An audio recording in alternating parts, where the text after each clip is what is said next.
For anyone who is interested, I decided to do a set of videos where I go through my musical history. This video is part 1.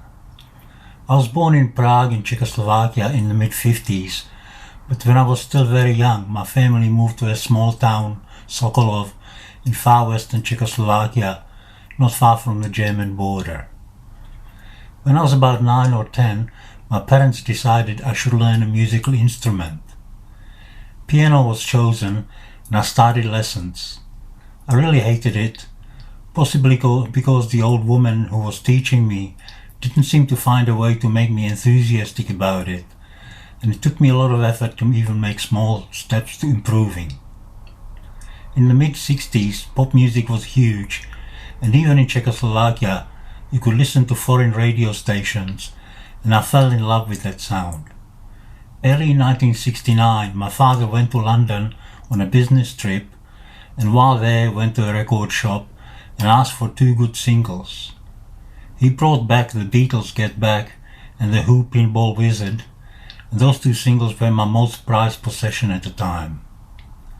There were problems in Czechoslovakia in 1968, and in 1969 my parents decided to leave and migrate. We went for a holiday in Austria in the summer of '69 and didn't go back. The choice of where to go was Australia, Canada and United States, and Australia was the first choice. It took 6 months to get approved to come to Australia, and we arrived in Sydney in middle of January 1970. It was a bit of a shock to go from freezing winter in Vienna to a hot summer in Sydney. I started high school in Australia that year, and I was lucky we lived in a good part of Sydney and I got into a very good high school. My English skills improved quickly and I had no problems making friends. In the second year I became friends with Roddy Lee, who ended up a really major part of my musical past.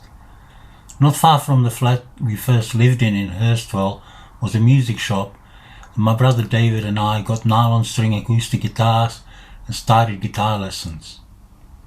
Through Roddy I met his friend Mark McGuire, who everyone called Aero, and we decided Roddy, Aero, David and I should form a band. Aero was also learning guitar, and a relative of Roddy gave him an old drum kit, so Roddy became the drummer.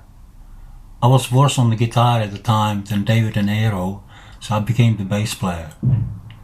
Roddy had done some years of piano lessons, so he was the best musician of all of us, but playing it in the band came quite a bit later.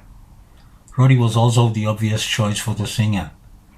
First name of the band that I can remember was Rock In.